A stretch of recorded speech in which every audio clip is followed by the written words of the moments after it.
दोस्तों, Bajaj housing finance limited की बात करें तो स्टॉक के अंदर आज कुछ गिरावट देखने को मिली है। पिछले दिनों की शानदार तेजी के बाद यहाँ पे थोड़ी सी प्रॉफिट बुकिंग देखने को मिली है, लेकिन यहाँ पे एक बड़ी ब्लॉक डील का खुलासा हुआ है।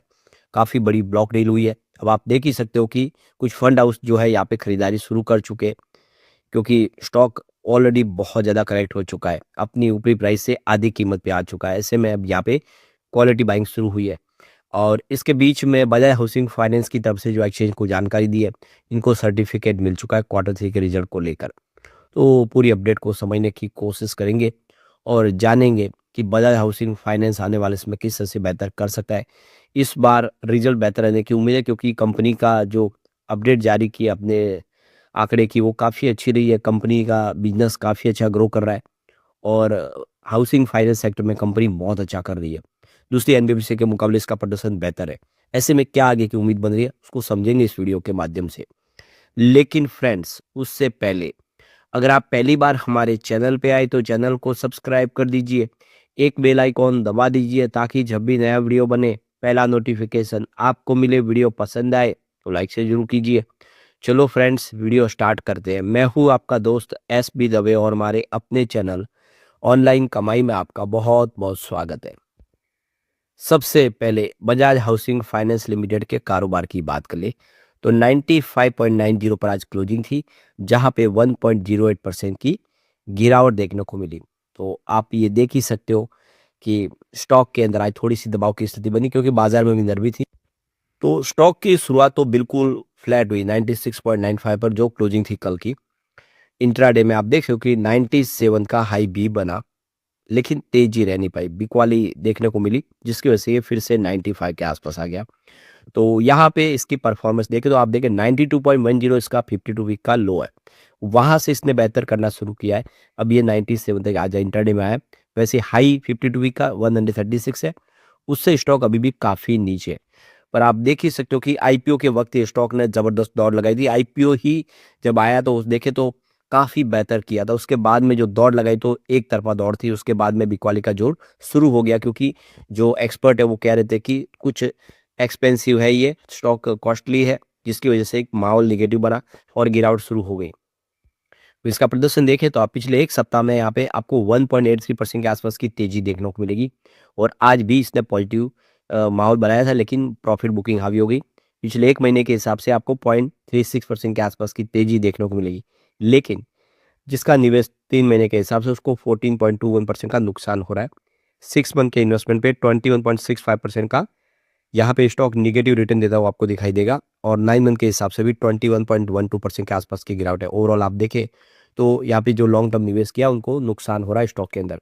अब यहाँ पे आप देखो कि कल एक बड़ी ब्लॉक डील हुई थी एनएससी पर, ये ब्लॉक डील हुई है और आप देख सकते हो कि 25.42 करोड़ की एक बड़ी ब्लॉक डील, जिसमें आप देख सकते हो कि 26,20,452 शेयरों की आपको एक बड़ी ब्लॉक डील होती हुई दिखाई देगी। इसकी जो प्राइस है वो 97.01 रुपीज़ के प्राइस से ये ब्लॉक डील हुई। तो जैसे आप देख सकते हो कि स्टॉक ऊपर गया, यहाँ पे किसी ने अपनी प्रॉफिट बुकिंग की होगी, जिसकी वजह से देखें तो यहाँ पे आपको दबाव की स्थिति देखने को मिलेगी। तो इस समय आप देख सकते हो कि थोड़ा सा माहौल जो है वो दबाव का तो बना हुआ है, कि प्रॉफिट बुकिंग हर लेवल पे हो जाती है जैसे ही थोड़ा स्टॉक आगे की तरफ बढ़ता है, और फिर यहाँ पे प्रॉफिट बुकिंग आ जाती है। क्योंकि कोई भी इस समय देखे तो कोई लॉन्ग टर्म पोजीशन बनाना नहीं चाहते बाजार में। बाजार ऊपर के लेवल से थोड़ा सा दबाव में भी आ गया है, लेकिन जो अच्छे स्टॉक है वो तो बेहतर करेंगे। तो पूरी डील की डिटेल अगर आप देखें तो टोटल वैल्यू 25.42 करोड़ की है, ये आप देख ही सकते हो। और यहाँ पे 26,20,452 शेयरों की ये बड़ी डील हुई है। 97.01 रुपीज़ की प्राइस है और एक्सचेंज है एनएससी। तो बड़ी डील हो रही है। आप देख सकते हो कि यहाँ पे इस डील के माध्यम से थोड़ी सी होल्डिंग यहाँ पे ट्रिम भी हो रही होगी। अभी ये क्लियर नहीं हुआ कि किसने ये बड़ी डील की है। हो सकता है कि प्रमोटर की तरफ से भी यहाँ पे कुछ शेयर और बेचे हुए। पिछले दिनों प्रमोटर ने अपनी 2% होल्डिंग बाजार में ट्रिम की है, क्योंकि प्रमोटर के पास 88% की होल्डिंग थी, जिसको पब्लिक लिस्टेड कंपनी के नियम के हिसाब से 75% पे लाना होगा। तो अभी भी यहाँ पे मौका है, वो और भी इसकी होल्डिंग थोड़ी ट्रिम कर सकते हैं।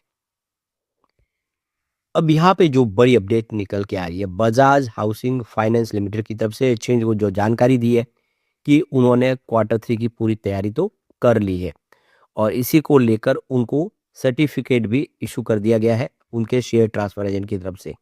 हर कंपनी के लिए रूल्स है कि जैसे रिजल्ट लेके आते उसके पहले उनको सर्टिफिकेट लेना पड़ता है अपने शेयर ट्रांसफर एजेंट से। तो के फिन टेक्नोलॉजी जो इनके शेयर ट्रांसफर एजेंट है, उन्होंने ये देख लो कि क्वार्टर 31 दिसंबर 2025 जो एंड क्वार्टर हुआ उसका जो भी कामकाज था उन्होंने कंप्लीट किया, उसका सर्टिफिकेट इनको दे दिया है, यानी अब रिजल्ट लाया जा सकता है। तो ये देखो कि 5 जनवरी 2026 को इनको सर्टिफिकेट प्राप्त हो चुका है केफिन टेक्नोलॉजी की तरफ से। और यहाँ पे कंपनी का कहना है कि जो भी उनका मैटर जो पेंडिंग था डिपॉजिटरी सर्विस के माध्यम से जो शेयर को अगर डीमैट से डीमैट में कन्वर्ट और फिजिकल शेयरों को या फिर दूसरा कुछ भी काम, वो सारा उन्होंने काम कंप्लीट कर लिया है। तो अब आप देखिए जल्दी ही कंपनी रिजल्ट लेकर आएगी, उम्मीद है कि रिजल्ट बेहतर होगा। तो देख सको कि कंपनी ने अपने क्वार्टर 3 के आंकड़े जारी कर दिए, जो काफ़ी उत्साहवर्धक है। अगर हम कंपनी के टोटल ग्रॉस डिसबर्समेंट की बात करें, तो यह 16,535 करोड़ के आसपास रहा है क्वार्टर 3 के दरमियान, जो पिछले साल देख सकते हो सेम क्वार्टर में 12,571 करोड़ के आसपास था। यानी आप देखें तो कंपनी के डिसबर्समेंट में अच्छी खासी जंप देखने को मिली है।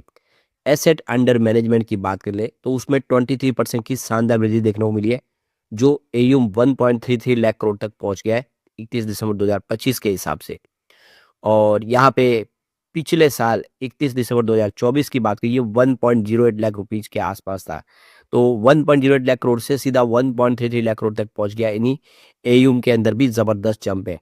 तो यहाँ पे करीब 6,652 करोड़ की वृद्धि हुई है एयूम के अंदर पिछले साल के मुकाबले।